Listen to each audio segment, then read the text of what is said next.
এইখানে এতগুলো সিট ফাঁকা পড়ে আছে, এইখানেও পড়ে আছে দুটো সিট ফাঁকা। আর আমাদের এই লেগ স্পেসটা এখানে খুব বেশি, আর একটা মিডল পোর্শনটা পড়ছে, এখানে একটা টেবিল প্রোভাইড করা আছে।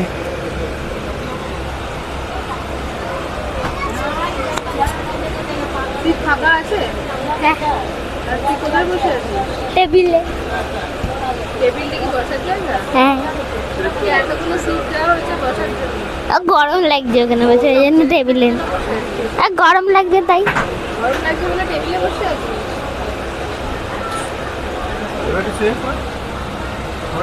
মাঝে মাঝে তো শুয়েও পড়ছিস দেখছি। ও শোয়ার জায়গাটা স্লিপার নয় তো, চেয়ার বল, চেয়ার কার বলে শুয়ে পড়ছিস, দেখি কিভাবে শুচ্ছিস। বাহ।